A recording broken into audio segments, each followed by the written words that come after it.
Bismillahirrahmanirrahim. Ladies and gentlemen, please rise. Announcing the arrival of today's esteemed speaker, Professor Dr. ZAMZURI ZAKARIA, accompanied by Professor Jamaluddin Abdul Rahman, Dean Kuliah of Medicine, and other guests of honor.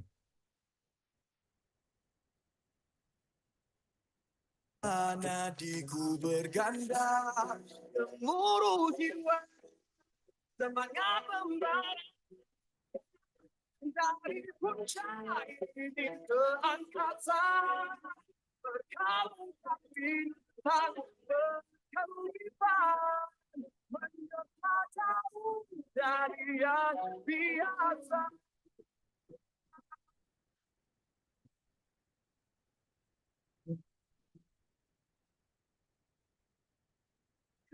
Berkalung rendah di kalbu, hasrat yang tersirat semakin kuat bila bergema dengan Prof, ladies and gentlemen, please remain standing for the national anthem, Negaraku, and IIUM anthem, leading the way.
Let's lead the way, lighten the future, share the wisdom to the spirit of Islam. Revelation and reason, we shall excel, we shall prevail. Merging faith and knowledge, we the Khalifa, we will fulfill the amanah. Together, we make the world a better place. Forever, expand the culture of Iqra. IUM is to realize the meaning of Ramadan lil Alamin.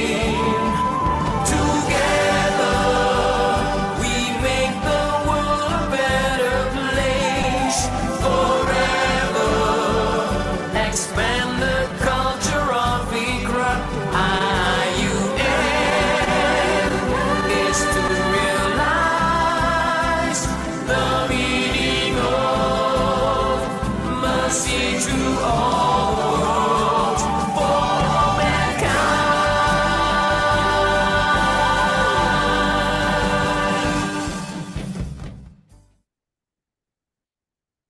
You may all take your seats.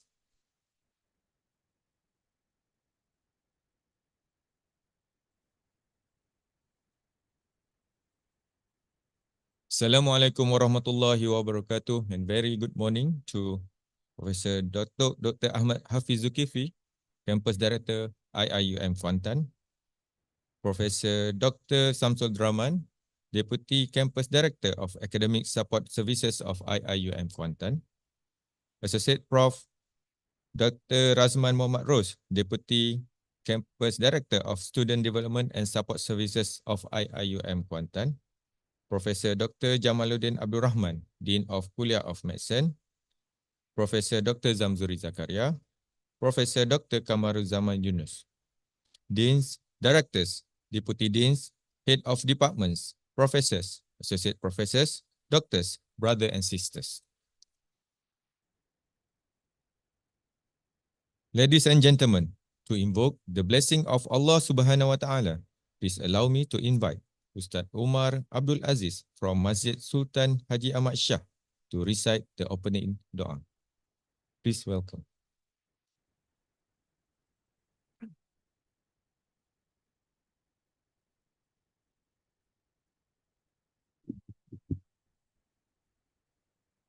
أعوذ بالله من الشيطان الرجيم. بسم الله الرحمن الرحيم. الحمد لله رب العالمين والصلاة والسلام على أشرف الأنبياء والمرسلين وعلى آله وصحبه أجمعين. اللهم اغفر لنا ذنوبنا ولوالدينا وارحمهم كما ربيانا صغارا. اللهم إنا نسألك رضاك والجنة ونعوذ بك من سخطك والنار. اللهم إنا نسألك علما نافعا ورزقا طيبا وعملا متقبلا. اللهم اجعل جمعنا هذا جمعا مرحوما وتفرقنا من بعده تفرقا معصوما. اللهم عليك توكلنا وإليك أنبنا وإليك المصير. اللهم افتح علينا حكمتك وانشر علينا من خزائن رحمتك يا أرحم الراحمين. ربنا آتنا في الدنيا حسنة وفي الآخرة حسنة وقنا عذاب النار. وصلى الله على سيدنا محمد وعلى آل محمد والحمد لله رب العالمين.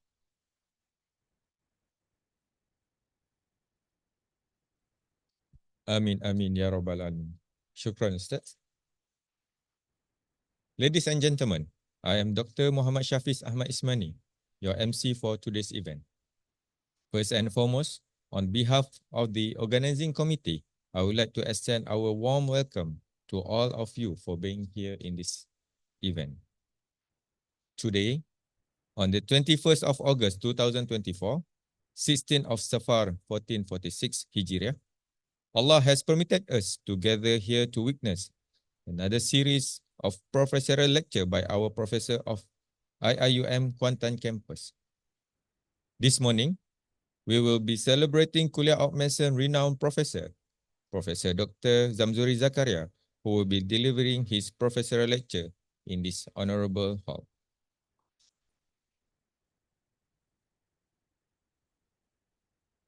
All the praises and thanks be to Allah Subhanahu wa Ta'ala for the blessing and mercy that we have gathered here today to celebrate this occasion.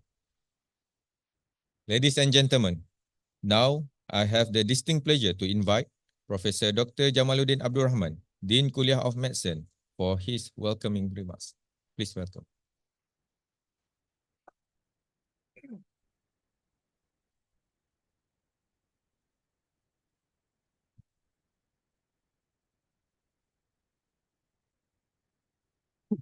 Bismillahirrahmanirrahim. Alhamdulillahirabbil alamin wassalatu wassalam ala asyrafil anbiya'i wal mursalin wa ala alihi wa sahbihi ajmain. Allahumma salli ala sayidina Muhammad wa ala alihi sayidina Muhammad.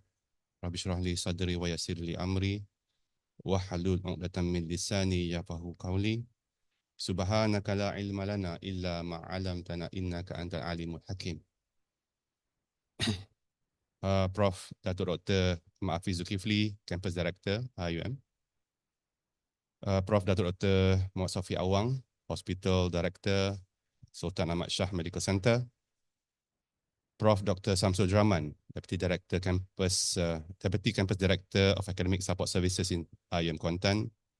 Associate Prof. Dr. Razman Makrus, Deputy Campus Director of Student Development and Support Services, IUM Kuantan. Prof. Dr. Aminuddin Cik Ahmad, Member of IUM Board of Governors. The Professor yang kita raikan, my good old friend, Prof. ZAMZURI ZAKARIA. And Professor Dr. Kamaruzaman Yunus, glad to see you again. Deans, Directors, Deputy Deans, Head of Department, Professors, Associate Professors, Doctors, Brothers and Sisters. Assalamualaikum warahmatullahi ta'ala wabarakatuh. First and foremost, I would like to thank Office of Campus Director for organizing and managing professorial talks for Kuantan campus, as well as the team of organizing committee from Kuliah of Medicine, led by Brother Malik. I think they have done a very good job arranging and managing the professorial lecture series for Kuliah of Medicine. I believe for campus also helping us, the Kuliah in Kuantan, to organize our professorial talk in the campus. Zam is my classmate since bila Zam? Matric. Duduk satu dorm. And then we continue our education together in UKM. Okay. Tapi kita bukan satu team kecil kot, tahu kan? Different team dah. And today, Prof. Zam will be talking about back pain. Again, something very close to me. Having the problem, and Zam is among of the surgeons that looking after my spine. Still tak solve lagi. So kita kena, so dia punya kontrak kalau nak sambung, make sure my back pain settle. Tak settle, kita cakap belakang. I believe back pain is something yang very common to many of us, affecting many people, especially when our lifestyle, we've been sitting too long rather than moving, something that I myself very difficult to have that discipline to stand up and walk around after so many hours of sitting down. Those I believe is the most important cause of back pain. Among others also our young people, because they keep sitting down because of games, computer games. And the way they sit down, the posture also affect. And also lifestyle, like myself, my lifestyle, masa muda-muda suka angkat benda berat-berat, example. So then bila dah tua, we start to suffer all those things. The other thing is that because of our obesity, but I'm not going to take over Zam talking about back pain. But I just want to tell that the topic is very important, that we need professors and experts in the field talking about back pain. Talking about the professorial talk, something that I would like to mention.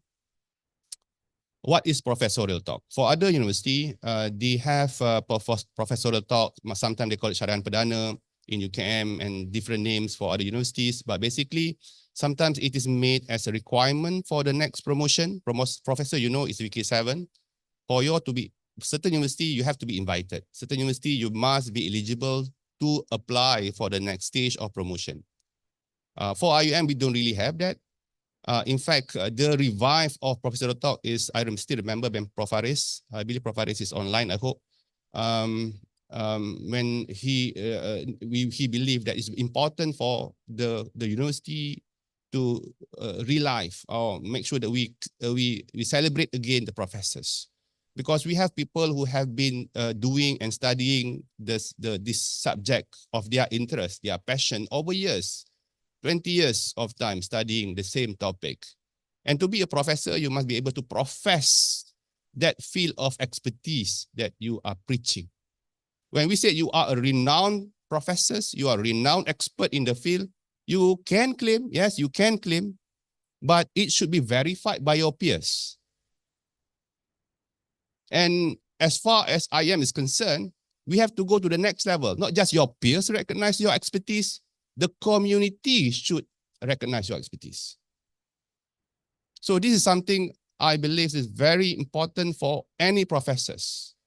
For that, we have this session for the professors to showcase their experience. And more important is that, and many of us, especially the aspiring professors, we want to know what is the formula, what is the ingredient, what is the journey of Prof. Zam to become a spine surgeon. So we want to be inspired by the talk by Prof. Zam. So among other reasons for Professorial Talk is to give inspiration for all the lecturers, for all the so-called experts in the university. So I hope by having this session, we are able to learn from Prof. Zam of his journey towards becoming the expert in his field. And I hope that by having this professorial series, all of us have the intention to contribute more to the community.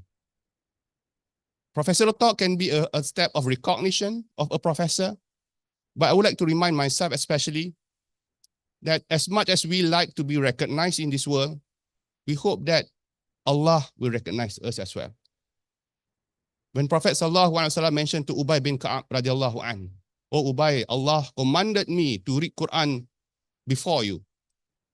Ubay said, "Allah mentioned my name, oh Rasul?" Yes, Allah mentioned your name and your keturunan. All those things mentioned. That is the utmost recognition that we want from our life. So as much as we aspire to be a professor, to be a renowned expert in our field, I hope that we have this big intention of our heart. Whatever we do for Allah so that Allah recognize us. I think that's all from me. Again, Tahniah Zam for this session. And thank you again to Office of Campus Director, to the organizing committee from my kuliah. They are not professors. They are our administrative staff who help us a lot. For that, a big round of applause to all of them. With that, thank you. Assalamualaikum warahmatullahi wabarakatuh.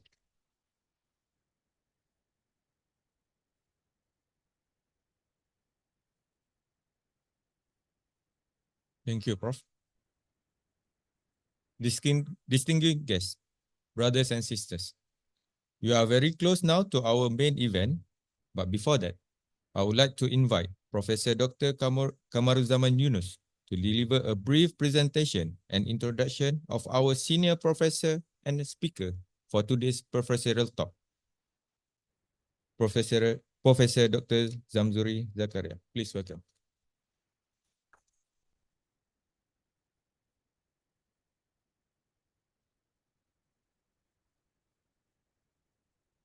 Terima kasih Dr. Syafiq. Bismillahirrahmanirrahim. Alhamdulillahirrahmanirrahim. Wassalamu ala asifal anbiya mursalin. Sayyidina Muhammad wa ala alihi wa sahbihi ajma'in. Yang saya hormati Profesor Datuk Dr. Ahmad Hafiz Zulkifli, di Campus Director of IIUM Kuantan. Profesor Datuk Dr. Muhammad Safi Awang, di Hospital Director of Seismic. Professor Dr. Samsudrama, the Deputy Campus Director of the Academic Support Services of the Kuantan campus. And also not to forget Associate Professor Dr. Razman Muhammad Rus, the Deputy Campus Director of the Student Development and Support Service of Kuantan. Professor Dr. Aminuddin, Cik Ahmad, the Board Directors of IIUM, Board Governors of IIUM, the Dean of Kuliah of Medicine, Prof. Dr. Jamaluddin Abdul Rahman, and also not to forget our speakers today, Professor Dr. ZAMZURI Zakaria. Assalamualaikum warahmatullahi wabarakatuh and the salam madani. First and foremost, let me express our gratitude to Allah Subhanahu wa Taala by taufiq, grace and mercy, giving us the time and good heart to be here for the professorial lecture by our renowned speaker, Professor Dr. ZAMZURI bin Zakaria. Ladies and gentlemen, today I'm not going to introduce myself, and I believe every one of you missing me today, I guess. I've been disappeared for myself for almost 3 years, probably. And then I would like to thank the Secretariat, especially from OCD and Kuliah of Medicine for inviting me in this today's event. Terima kasih banyak-banyak. Alright. Okay, let me read a brief summary of the background of our speaker, Professor Dr. ZAMZURI ZAKARIA. Dia punya pages was about 100 pages, but the secretary summarized about 30 pages. I have to read today. Okay, a little bit on his background. Prof. Dr. ZAMZURI ZAKARIA was born in 1970, still very young, in Kampung Bukit Tokbeng, Terengganu, and embarked on primary and secondary school in Sekolah Kebangsaan Tengku Baria, Kuala Terengganu, and he went to the Mata Rendah Sains Mara, Kuala Terengganu. He went to the University Kebangsaan Malaysia in 1992 to obtain the medical science degree and subsequently an MD to become the qualified medical doctor in 1995.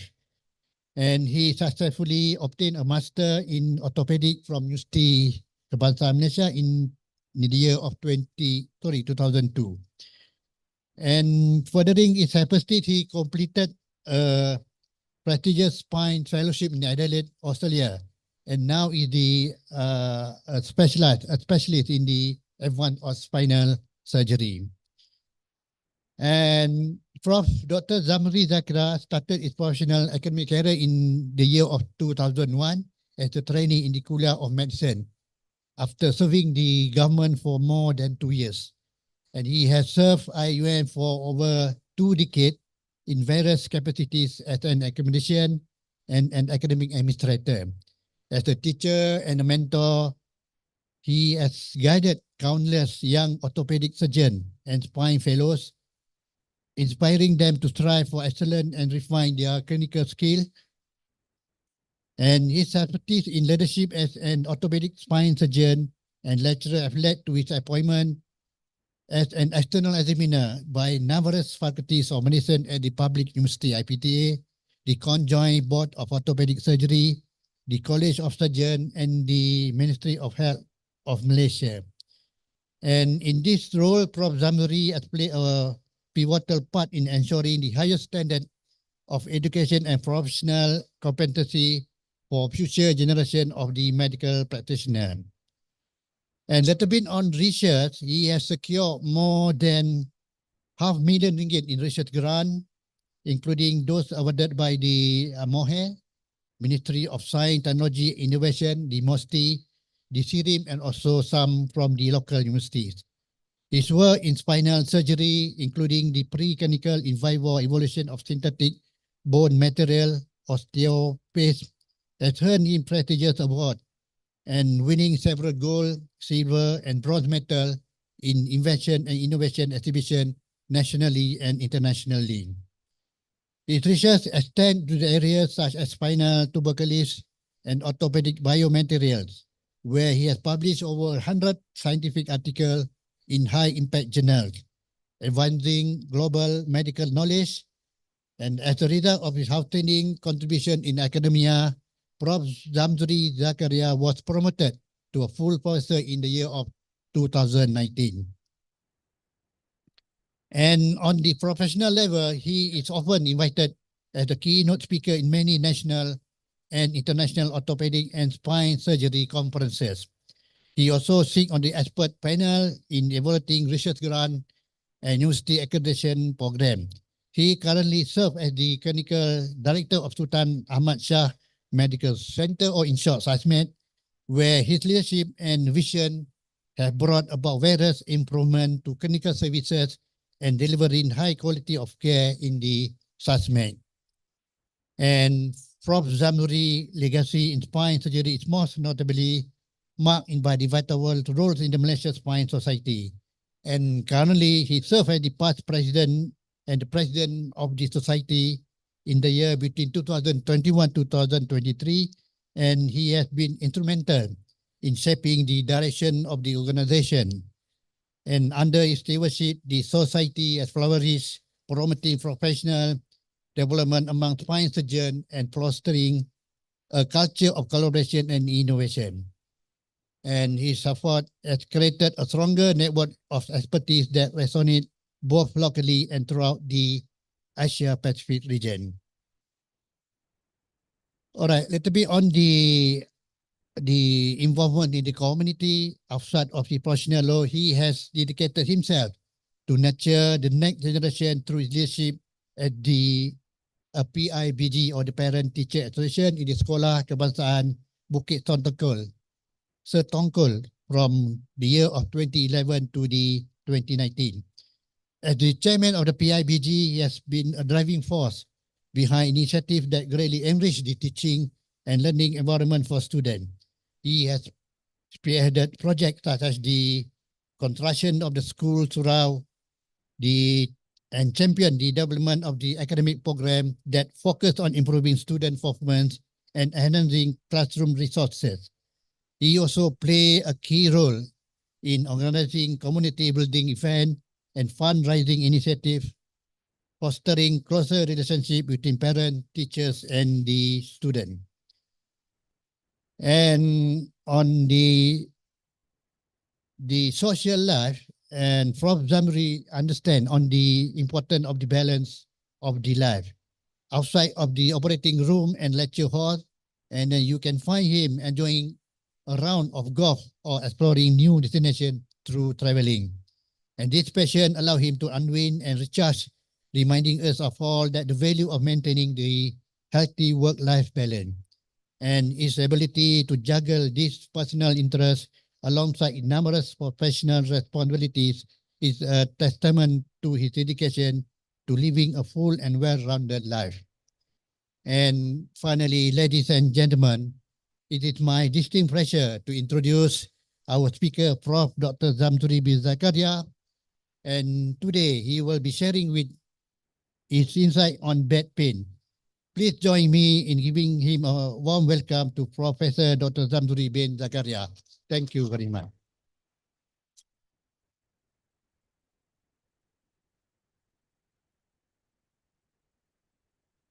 Okay, thank you, Prof. Ladies and gentlemen, Alhamdulillah, I'm very honored now to cordially invite Professor Dr. ZAMZURI Zakaria to the stage to deliver his lecture entitled Back Pain. Please welcome, Prof.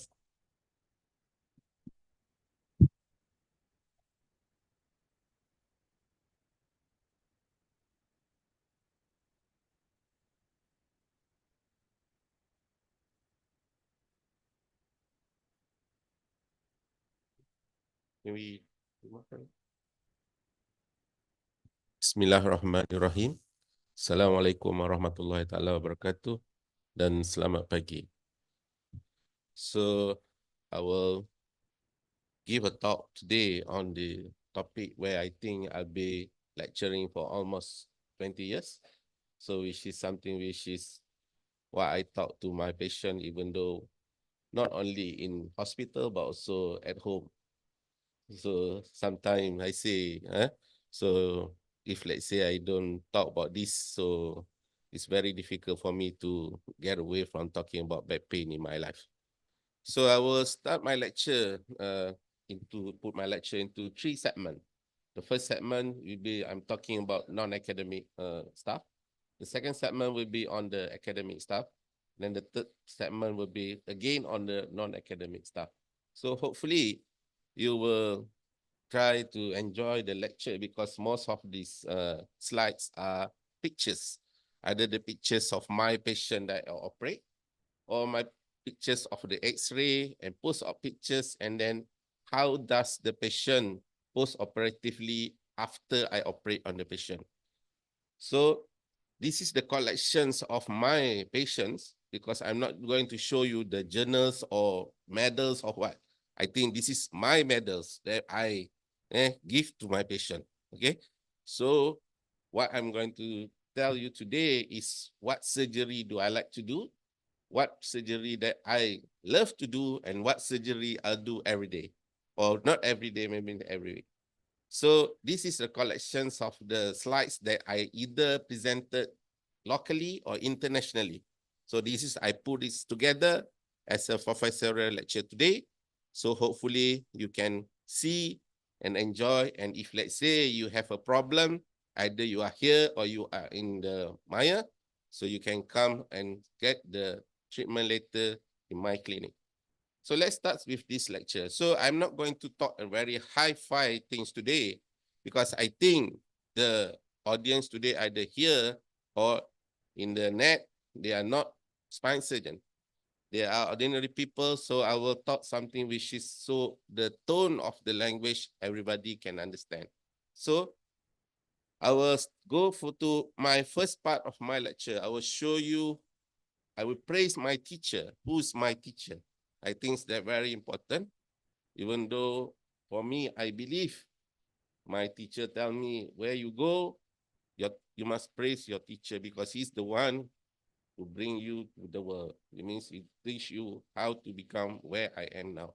So I got two teachers in my career. So this is the hospital where I start my career. So Prof. Hafiz says, after we developed the orthopedic department in Hospital Tengku Ampang Abzam, so in 2000, I graduate in 2002, Prof. Hafiz said we have to have a service, spine service. So I take this task. So I say, because Prof. Hafiz is doing an arthroplasty, so I have to do a spinal surgery. Because at that time, there is no spinal surgery service in Hospital Tengku Ampang Abzam, even in Kuantan per se. So I take a challenge to go there. So I go to this hospital. So thank you to IIUM for sending me there. Full scholarship and with a payment as well, a salary as well. So I have my day there a year. This is a hospital, 355 beds. I think Datuk Sophie also learned an undergraduate in this hospital. So this is the hospital where I first learned how to do a spinal surgery. The journey is not straightforward, but I'm not going to tell you about my journey there, because it is up and down. It's not easy, because you work there, it's a orang putih punya negeri, and then the culture is not different. It's not the same like what we do today. Okay. So this is my teacher. So you see, this is my teacher. You can see my teacher. So it's very tall. It's a typical Italian, Australian Mat Saleh. It's very tall. At that time, I still young. So he's also young. So he's a very typical bad-tempered Italian, but he had a good heart. So he teach me how to do a spine surgery. So this is my teacher. The name is Dr. Osso Osti. His origin from Italy, from Rome, but resident in Australia. So even though after I finish my fellowship training, but the contact is still there. Even though the contact is still there. So I still invite him for my Malaysia Spine Society meeting and become a faculty. So even though when I was there, he was very harsh with me, but I think now we become friends. We not only talk about spine surgery, so we can talk about others. And even now we can play golf together. So this is the picture where I play golf with him in August, early of August, because we have a MSS meeting in August this year. So this is my teacher. This is my teacher also. This is my local teacher. So it's the Dr. Ahmad Sabri. He's from Hospital Kota Baru, before this known as Hospital Raja Perempuan Zainab II. So he's a spine surgeon, very senior spine surgeon. He teach me a lot. Even though we travel together, we learn each other, but I consider him as my teacher. So that's how I think these two teachers who shaped me what I become today. So this is my family. This is my family, even though I have teachers, but I have family and I have mentor as well. So I sit behind my mentor. So I can see there, Professor Datuk Hafiz there is my mentor. So he's the one who give me, but not only a mentor, but the whole department, this department know me and shape me what I become today, direct or indirectly. So thank you very much for the Department of Orthopedic, because sometimes I also, okay. Okay, I think I finished with first part of my lecture. So we go to second part of my lecture. Now it's more academic. So what is back pain? Back pain is something that you can feel either at the neck, or you feel at the thoracic region, or you feel at the back, or you feel at the lumbar spine. But the lumbar spine will be the area where you have commonly have a back pain. So when you have a back pain, definitely you will have a potential pain generator. So the potential pain generator can come either from bone or soft tissue. So it can come from the facet joint. It can come from the vertebra itself. It can come from the soft tissue, for example, from the nerve root. It can come from the disc, and it can come from the muscle. So this pain generator will show you where's the pathology. So that's why we must go from the very basic in order for you to understand about the disease. So that's why I say, if you want to understand about the disease, you must understand the pathophysiology of the disease in order for you to treat the patient well. Okay, so the pain can be divided into two types of pain. Some patients have low back pain alone. Some patients have a radiculopathy type of pain. So the pain that you have at the back, axial pain called a nociceptive pain. The pain that you have radiating to the back, to the lower limb, what we call a neuropathic type of pain, which is two different type of pain. So that's why when you see the patient, you must see what is the complaint. So that's why when we see the patient in the clinic, I will say to my student, so you must ask the patient to tell you where is the pain. So sometimes the student, they don't want to listen to the patient, but you must listen to the patient because the symptom is talking to you. So that's why you have to see where is the lesion in order for you to know where is the pain. So when I start my clinic there in Sultan Ahmad Shah Medical Center, at that time known as SASMED, IUM Medical Center, so my patient there was very minimal. So I still remember Hafiz asked me, Zam, you can start your clinic in 2016. And my first patient was in spine clinic.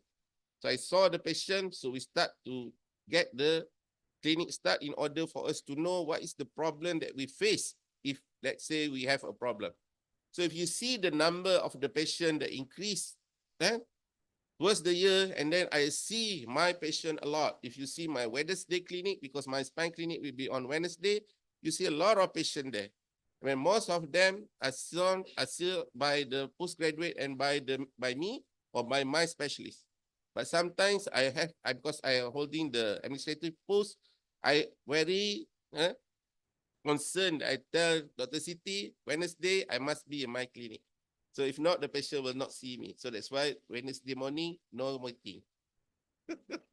Okay, so let's start. What's the most common cause of back pain? So the most common cause of back pain is still muscle spasm. So the other common causes I can divide into four. Number one, bone and joint condition. Number two, lumbar radiculopathy. Number three, I will talk on the malignancy, mean cancerous type of low back pain causes low back pain. And number four, which is infection. So I will go one by one. So in this bone and joint condition, there are four subtypes. Number one, spinal deformities. Number two, fractures and fracture dislocation. Number three, degenerative disorder of the cervical spine and thoracolumbar spine. So in spinal deformities, what I am concerned about is scoliosis and kyphosis, but I'm not going to touch on kyphosis, but I will touch more on scoliosis. This is the favorite topic, what I love to lecture and what I love to do for my patient. Okay, so I think if you are the spine surgeon, because spine surgeons, some do scoliosis, some does not do scoliosis surgery, because this scoliosis surgery, and you see why I say that if you see in the video what I'm going to show you after this. Okay. So what is scoliosis? Scoliosis, if you see, selalunya kalau patient datang di klinik tu tulang belakang bengkok. Yang datang ke my clinic, most of them are mothers bring the children. Ayah jarang. I tak tahu kenapa. Ayah jarang bawa. Mak selalu bawa. Mak yang selalu bawa. Ayah tak pernah bawa. Kecuali kalau nak ada operate, baru ayah datang.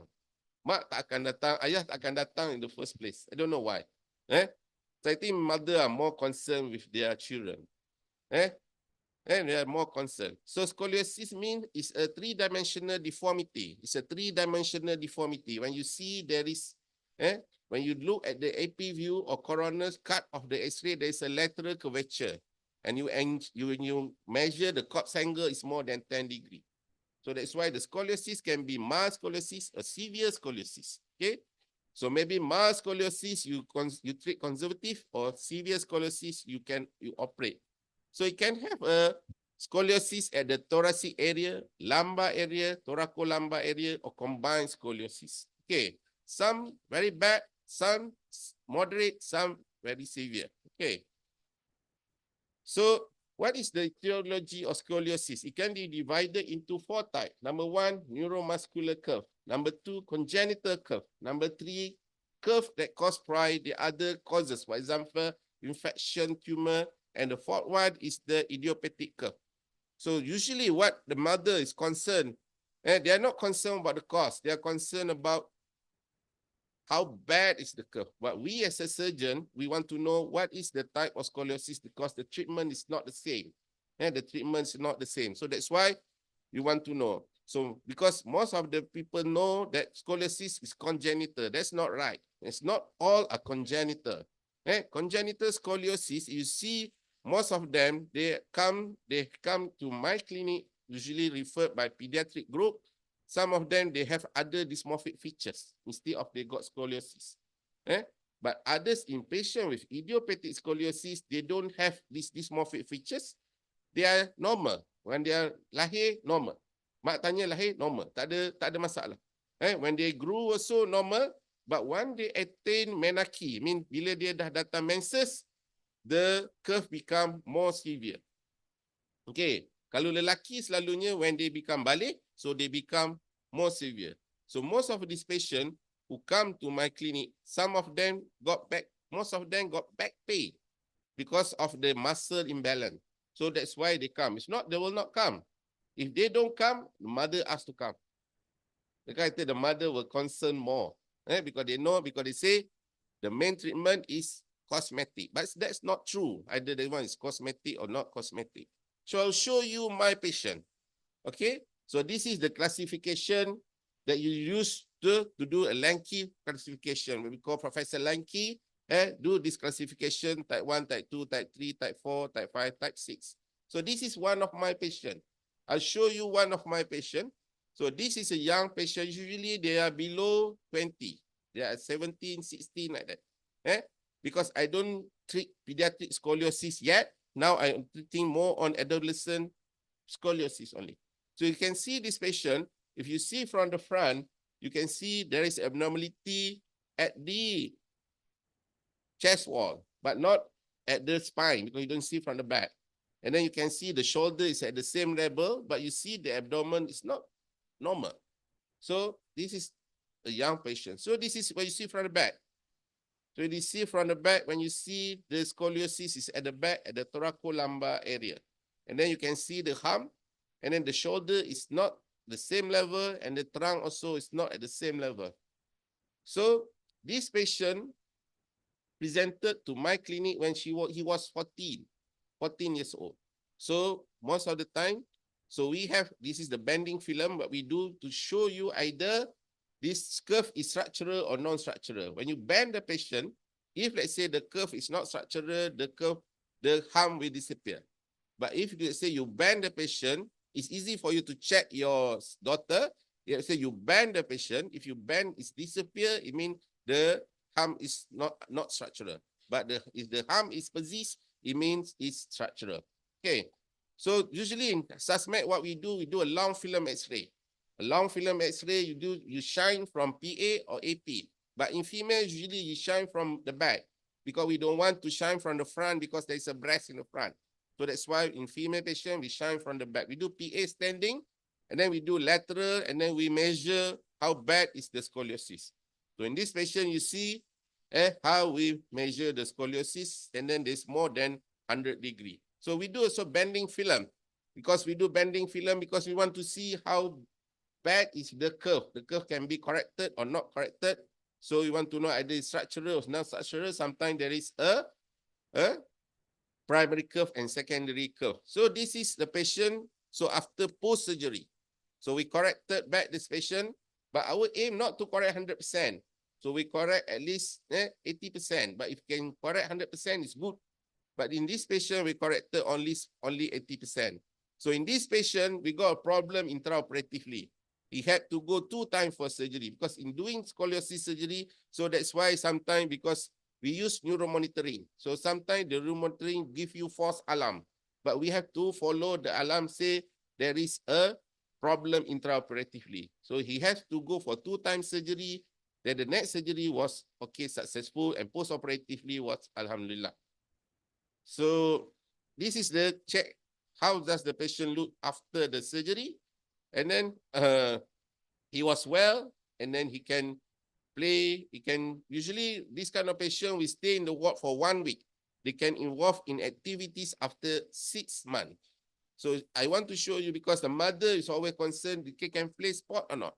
So most of the patients who had operation, so they can play sport actually. One of my patients, they even play hockey for his school 6 months after she had this operation. So it's not contraindication for you to be active after this kind of surgery. Okay, so you can play football, you can play hockey, and you can play whatever sports you want to play. Even one of the patients who operate in UN, even he can play, he can go into wushu and then represent Malaysia in the international competition. Okay, it means there is no contraindication when you have this kind of problem. So I want to show you how does this surgery, how I do this surgery. So I'll show you the video after this. This is a 6 hours surgery compressed into 5 minutes. Okay, can we have the light dim? So we will show you the video. So the video will be only 5 minutes how we do the surgery.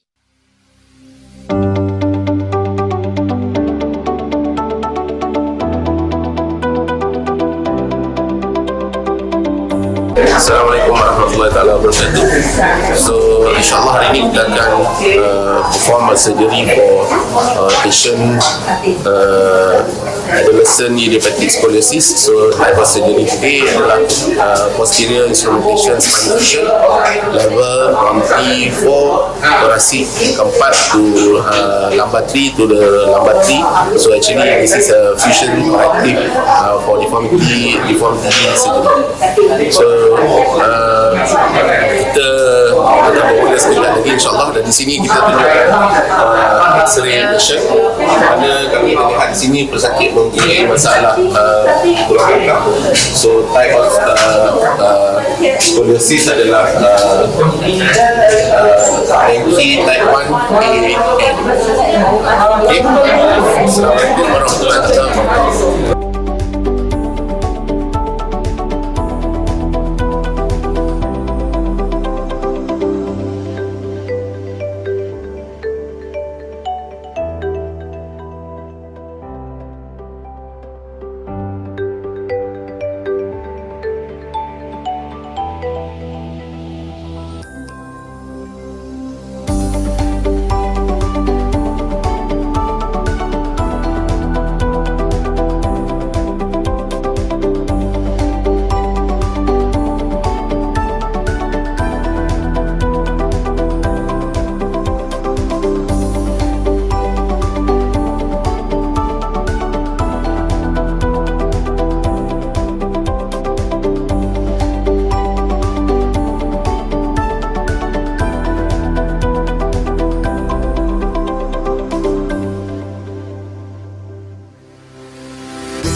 you can see how does the surgery is being done. So it's not an easy surgery. So usually this kind of surgery will take you 5 hours or 6 hours because done by 2 surgeons. If you do it alone, definitely it goes up to 10 hours. So that's why the literature say if you do it in 2 surgeons, the result will be better and you cut the time for the surgery. So this surgery comes with complication. Some of the complication occurs, some of the complication does not occur. So sometimes I cannot sleep at night before the surgery. So I pray hard before the surgery because you imagine the mother who come give your hand, your daughter to you and ask you to operate on them and make sure your daughter is okay after the surgery because they are young. They are 14, they are 13, they are 15. So one of the complications that I always prefer afraid is paraplegia or quadriplegia. So that's why you must tell the parents because the chances that patient get paraplegia or quadriplegia is very minimum because not because of the screw placement, but because of the derotation. Because you must remember inside your vertebra, there's spinal cord. So that's why the spinal cord is there. So that's why the spinal cord become ischemia. So that's why post-operatively, patient is not moving the lower limb. So it's happened to me, but sometimes it's called a false alarm. Okay, so even though false alarm, you cannot sleep that night.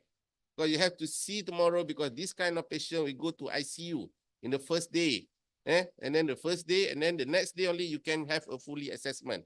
The second complication is bleeding. So it can bleed a lot. It can bleed a lot because sometimes even though you screen the patient before you do the surgery, it can bleed a lot. And then because we have one patient, it bleeds a lot, we have to stop the surgery and transfuse the patient and do the surgery again. The third main complication is post-op wound infection, but it seldom occurs for this patient. So that's why you want to do this kind of surgery. It's a super, I think it's a major surgery and you must well trained to do this kind of surgery because it's not an easy surgery. Semua jalan istilahnya bukan main-main punya surgery. Okay? Okay, so let's continue with this lecture. So the next topic, subtopic, I want to talk on the fractures and dislocation. So if you talk about spine surgeon, definitely they treat trauma patient. Okay, so trauma patient, so it can have fracture and dislocation.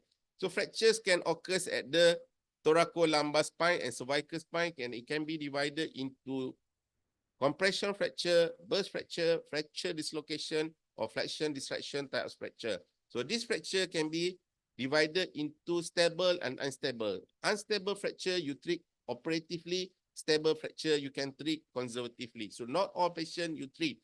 So that's why we are here in our institution not to teach young surgeon to operate. We also teach young surgeon when not to operate. That is one I think is more important rather than operate. Understand or not? Because not all patients you need to operate. Because some of the patient, you see the patient and then you can treat conservatively. So what I want to going to highlight today is a controversial part of the burst fracture called A3 fracture and A4 fracture. So this is the definition of A3 fracture, where incomplete burst fracture, involvement of posterior wall, but only end plates.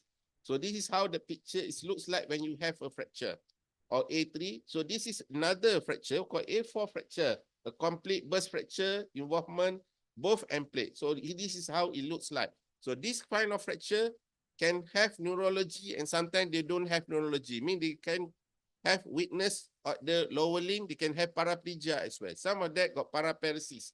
So this is one of my patients who had involved in the motor vehicle accident and sustained T3, T4, thoracic T3 and 4 at A4 burst fracture. So this patient, the patient was 200 kilo.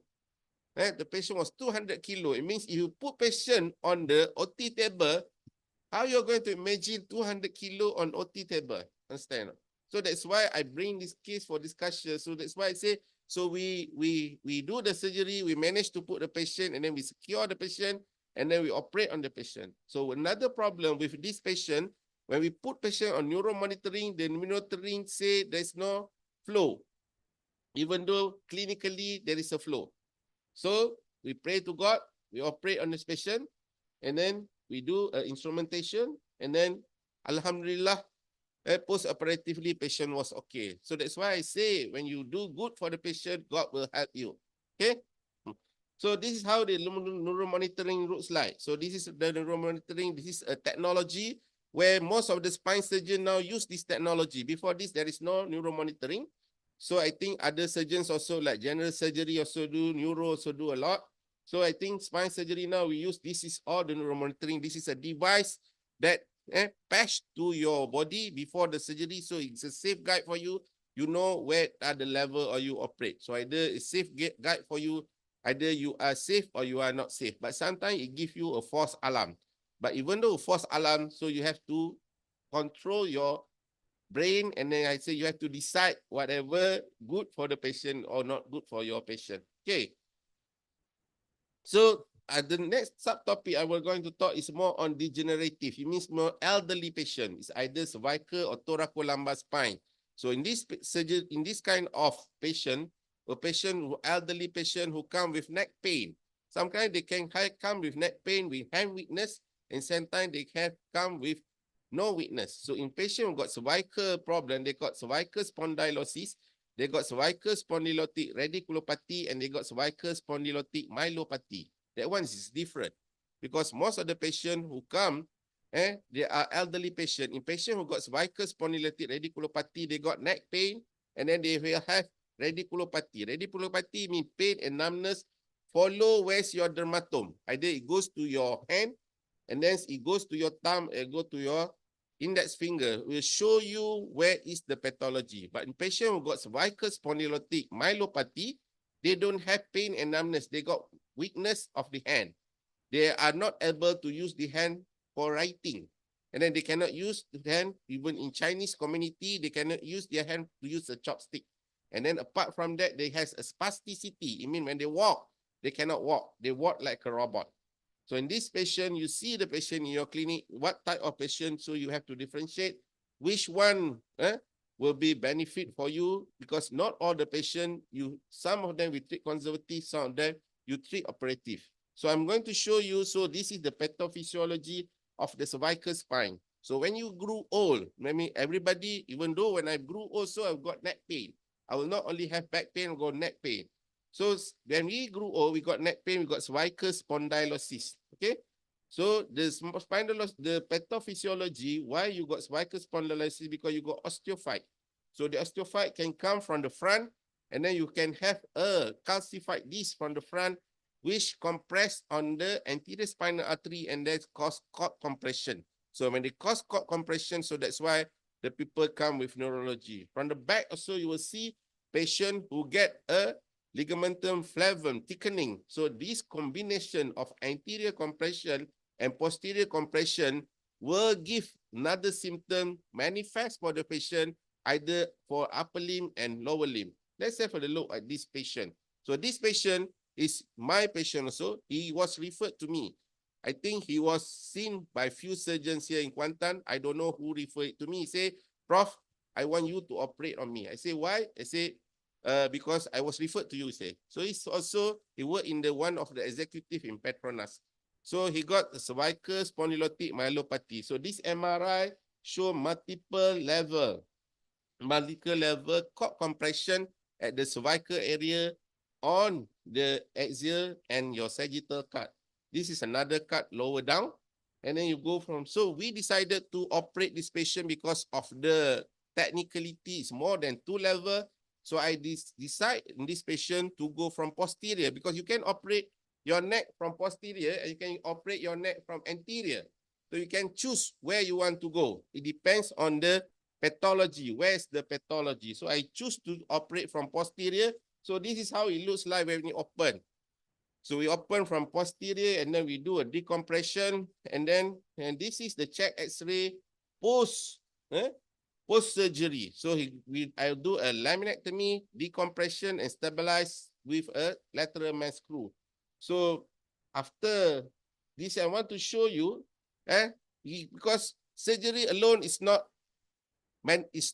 essential. The most important part is the rehabilitation after that, because you cannot work alone. So you need to have your colleague, your rehab physician to help you, because in order for the patient to come back and work again. So I review this patient after 1.5 years. So now I will show you, this is how, because when he come to us, he cannot write. So this is how, what he do. Now he can write.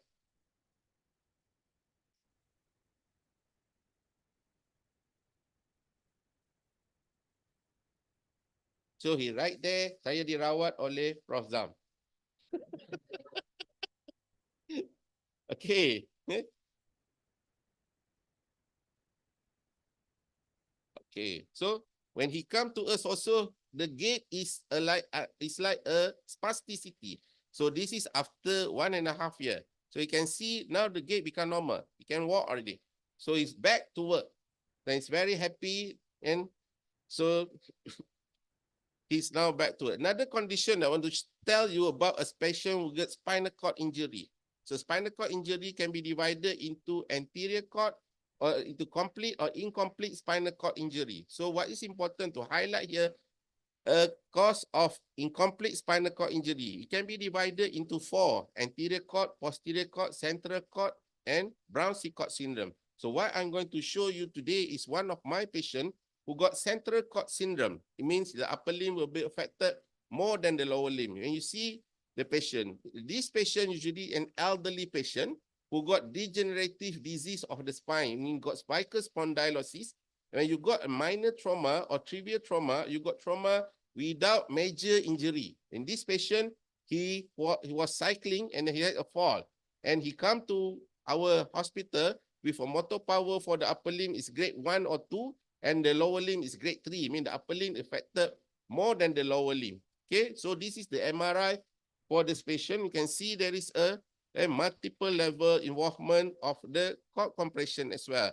So what we do for this patient, we don't do fusion surgery for this patient. We do a laminoplasty for this patient. So we open up at the back and then lift up the vertebra in order to increase the epidiameter of the cord under neuromonitoring guidance. And then, so hopefully patient will recover. So he has to go for several rehab process in order for him to back into work. So this is a check X-ray after the surgery. I want to show you how does the motor function a year after the surgery. It means when he come, the motor power is 2 or 1. So this is 1.5 years after the surgery. So he can use his hand to button the shirts.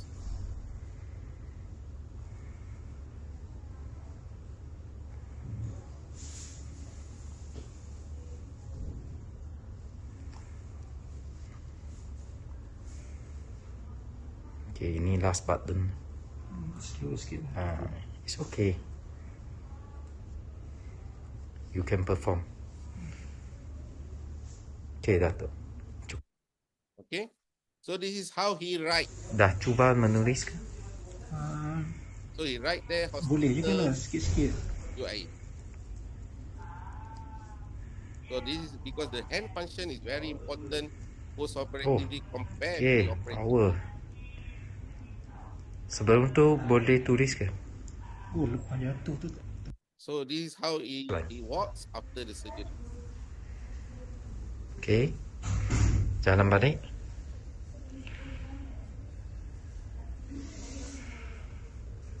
Okay. Okay. So this is another patient that I want to show you. Even though we operate, sometimes you see a lot of hardware there, but sometimes we also put less hardware. Okay, we don't put a lot of screws there. So we put screws. We love to put screws. Sometimes we took more screws. Sometimes not because we took screws, because that's how we do our surgery. So sometimes we put screws from the back, and sometimes we put screws from the front. So in this patient, he got 1 level cervical spondylotic myelopathy. So we go from the front. So we go from the front so there's create a plane from the front, so you can go from the front without any bleeding. So that's a technique, what we call, you approach from the front, and then you go until you reach the vertebra, and then you remove the disc, and this is how it looks like after the surgery. And the patient was well after the surgery. This is, you can see the difference between the patient just now and this patient. So this is less screw compared to the patient just now with more screw. Okay, so this another patient also who had a spinal stenosis. A spinal stenosis, when you just now you have a compression at the cervical spine, but you can have a compression at the lumbar spine as well. So this patient have got a spinal stenosis at the level of L3, L4, and L5. So we operate on this patient because of the indication. So this is a flexion and extension type of fracture. This is the MRI. Shows there is a multiple level of caudal equina compression at the L3, L4, L5, and S1. So we did a surgery for this patient. So we did an instrumentation and fusion for this patient and decompression to relieve the pain. But this some of the patient, they got complication, the screw cut through. So when the screw cut through, we have to revise the screw and put a cement, and the patient was well after the surgery. So some of the patient, we operate, but some of the patient, we don't operate. We just put a needle for the patient. So this is a patient who come with a lumbar spondylosis. You put a needle, like what say Prof. Jamal say just now, he got back pain. So we put a needle for him in order to reduce the pain. For example, a patient who got lumbar spondylosis. So usually in this kind of patient, they come with axial back pain. They don't have any radiculopathy. So this is how it looks like, because the problem is your facet joint. So your facet joint, you can see there's a nerve, what we call a medial branch from posterior rami. So supply the L4, L5, and S1. So this is how what we do, what we call people now, if you search the internet, what we call RFA, radio frequency ablation. So this is how the needle looks like when you do the surgery. The needle is a big needle, so usually patient will complain of low back pain after the procedure. The needle is a big needle, and then usually they will complain wait for the local injection to reduce the pain. But the pain that they had before the procedure disappear, but only the pain that from the injection site will remain. And that's what the patient tell me. Okay, so this procedure is very rewarding because this is done only for 40 minutes, and then your patient will be pain-free maybe for 6 months. Some of that will be pain-free for a year. If you have again in this patient, you can repeat the procedure. So this is how it looks like where we target the needle. So this is how it looks like when you target the needle, where you want to put the needle. This is also a skill where you want to target the needle, because it's not easy. If you first time do, you cannot target the needle. So the target is very important. Either you check on the AP and you check on your oblique view. Okay. So the second part, I think what I'm going to show today is more important, because what we see is what we call, patients call it sleep disc. Okay, semua orang akan cakap, oh sleep disc, datang sleep disc. Nah, umur 50 pun sleep disc. Actually 50 bukan sleep disc anymore. So I will call a lumbar radiculopathy. So usually in this kind of patient, because when we are young, so God give us this. So the disc is function to absorb your body weight. So the content of the disc is different because in normal content of the disc, there are water and protein. So there is a ratio for this content. So when we grew a bit older, degenerative, the ratio become mismatched. So that's why some of the patient, they got back pain. So when the ratio become mismatched, so that's why you will see your disc become degenerative or less water. So that's why you can have most of the patient who got this, they got low back pain. So you see the patient, some of them, they can have prolapse, some of them can have extrusion, and some of them can have sequestration. So it depends on the symptoms as well. Okay. So if let's say what are the typical presentation, they got a radiculopathy, and the radiculopathy was increased by increased intra-articular pressure. I mean, you cough, you sneeze, so the pain will get worse. And then when you sit, you cannot sit for a long period of time. And then when you see the patient, so the patient will tell you where does it go. So the pain can come anterior, can go lateral, it can go posterior, so you can map where are the lesion of the patient. So that I say, the symptom is talking to you. That's why when we see a patient in the clinic, ask the patient to tell us what are the symptoms. Because some doctors, they don't want to listen to the patient. They thought they know everything. Okay. So the patient will tell you what is the problem. Actually, they will tell you everything if you want to know. Because sometimes we don't listen to our patient. So that's why we have to listen to our patient what is their problem. So when you assess the patient, they will have a sciatic list, and then examinations of the spine, you will have tenderness, And then neurological examination, they have a weakness at the L4. So this is the L4 nerve root. This is the L5 nerve root. And this is the S1 nerve root. So after you do that, you do your root tension sign. It means you do your root tension sign. This is for doctors. And you want to know either which one is more sensitive or which one is more sensitive. Either you do cross SRT and SSRT.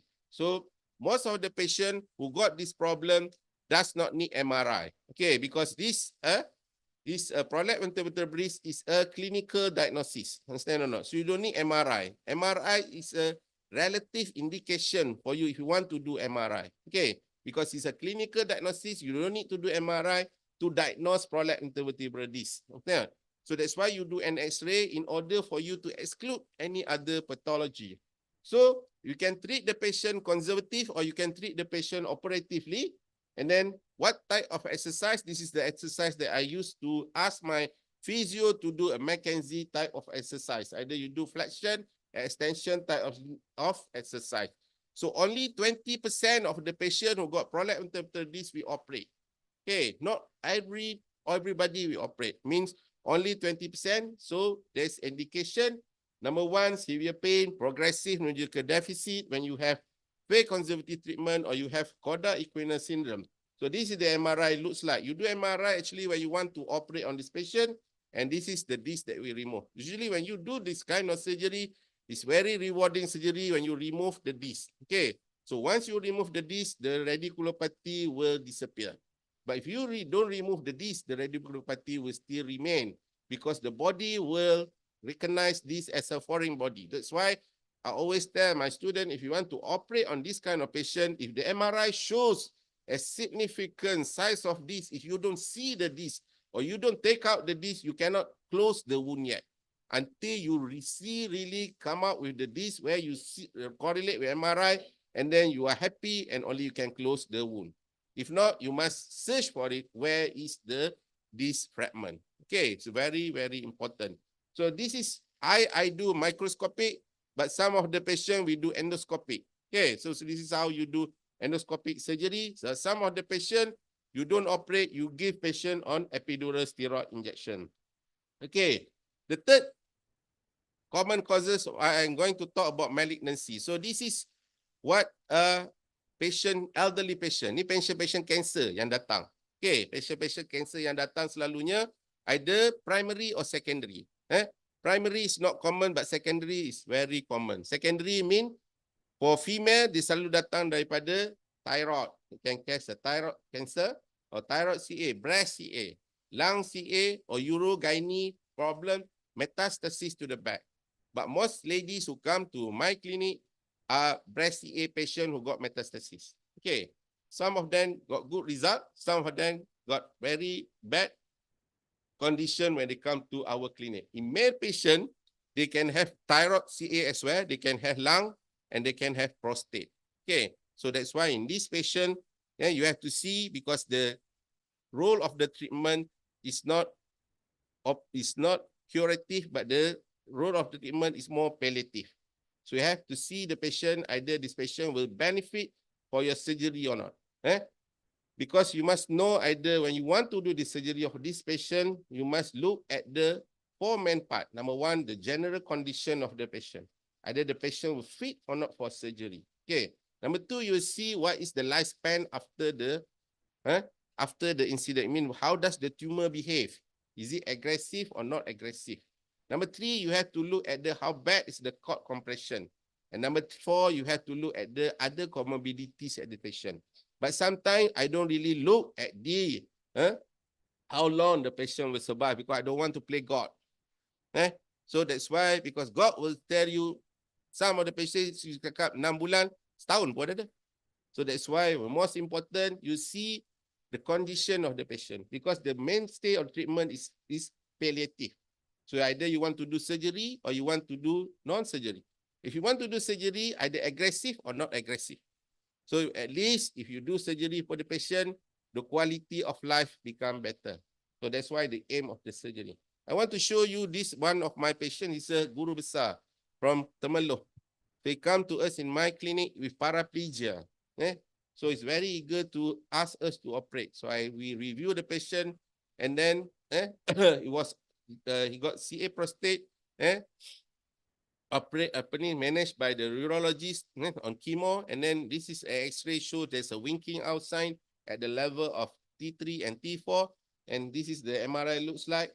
So we operate on this patient, we do a decompression, and then we do instrumentation for this patient, and he's very happy, but he still go for rehab, and hopefully he got a life that he got before this is more happy than before. He does not go into depression. So that's why I say when you want to operate on the patient, you will choose your patient wisely, because if you operate the patient today, your fixation you look nice, but tomorrow the patient die, no point you do your surgery.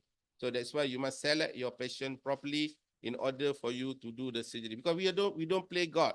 So that's why we have to also, when you play, either we follow your gut feeling, and then God will help you, either you will do good for not for the patient. Okay.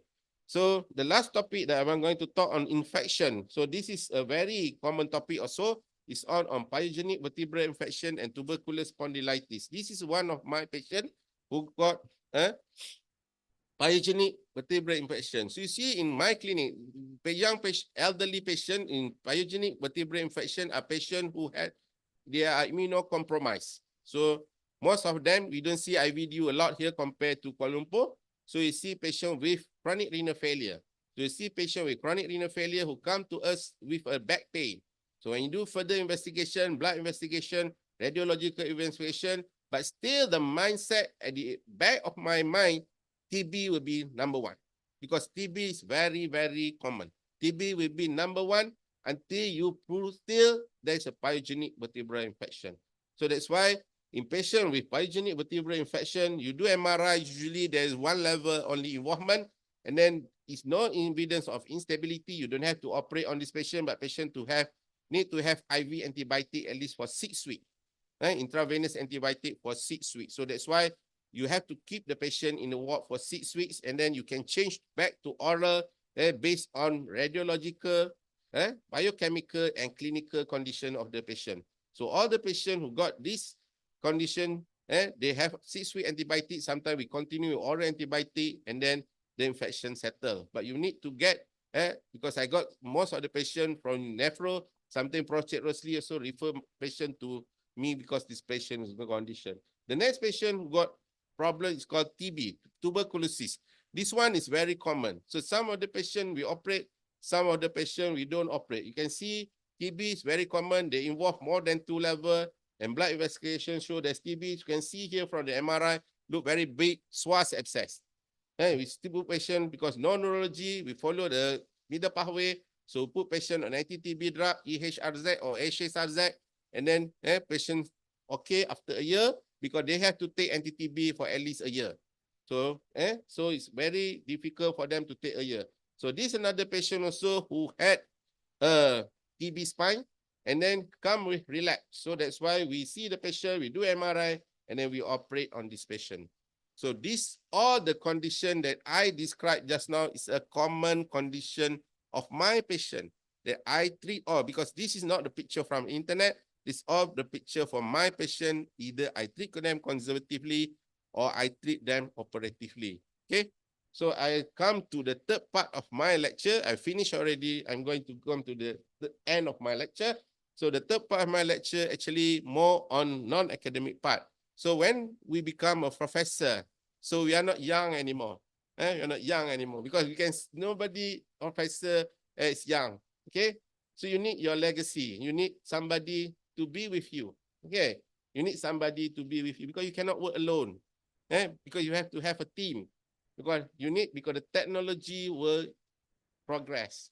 You're not going to learn anything new, because your apprentice or your junior who come and tech with you need to learn and continue with your legacy. But I think that one is very important. So even though you have that, but sometimes you don't have that privilege to have that. But I say this because some of them are our students, come and work with us. Okay. Some work with my team, some does not work with my team. But I think, Alhamdulillah, even though they don't come to my team, but they still in IIUM. Okay. So that's why it's very important. That's number one. Okay. So I show you, this is the picture of my student. I think you know who is she. Okay. So now she's a professor already. So work with me. Okay. Now it's in pediatric team. Even though it's not in my team, even though it's my team, but it's a professor now. It means student. Yes, you can work with us when you become colleague. Okay. So that's why it's nice to have them back in our team and work with them. Even though they are not with us, they are in other part of the world, it's okay. But they still continue to do what you have teach them. Teach them to do. This is one of my student, early student. I operate with him. So he's still doing his spinal surgery, follow what I'm doing. So I'm very happy, even though it's not with me. So I think even though sometimes you can have a privilege to have somebody with you, but sometimes you don't have a privilege to have nobody with you. It's okay, because life has to go on. Okay, but the most important thing, I think, whatever you do, wherever you go, wherever I be, what is important is your family.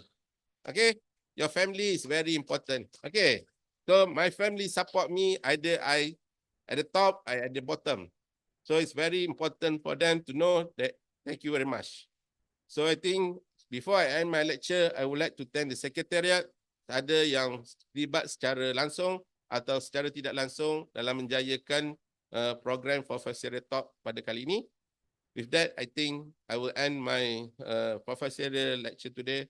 Assalamualaikum warahmatullahi taala wabarakatuh.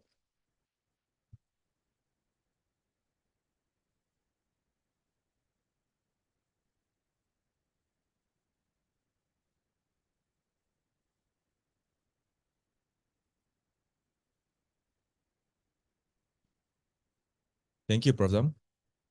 So now I would like to invite Prof. Dr. ZAMZURI Zakaria to the main stage.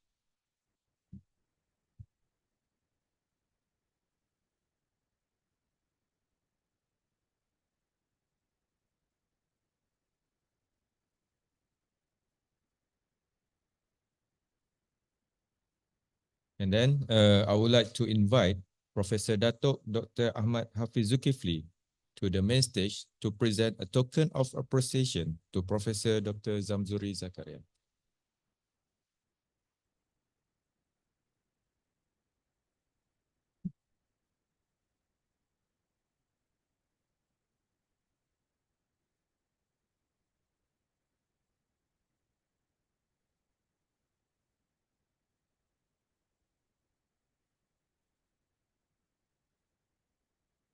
Aku bagi tu kisah ni. Tapi sih, baru nampak.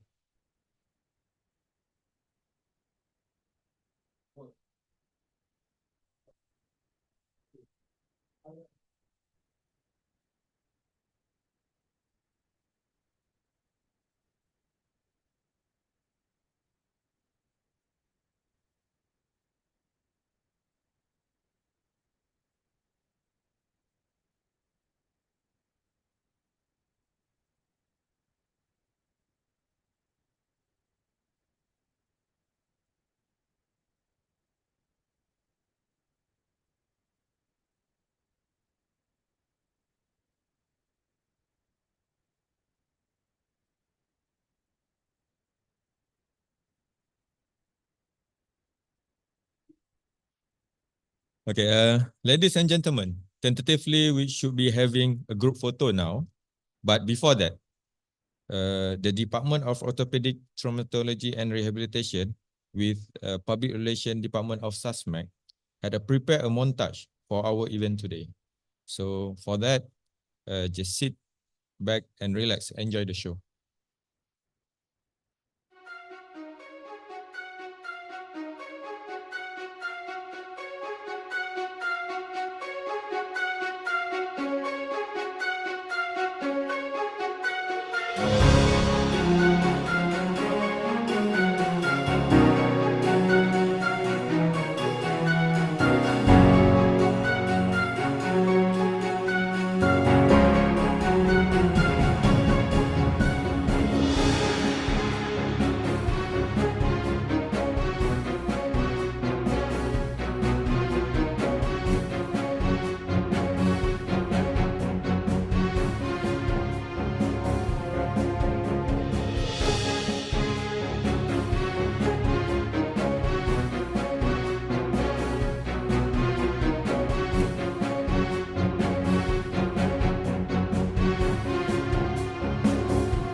And now we'll be moving on to the group photo session. For that, I would like to get your assistant to stand up and remain at where you are as we are going to take a group photo from the stage here. The audience may rise.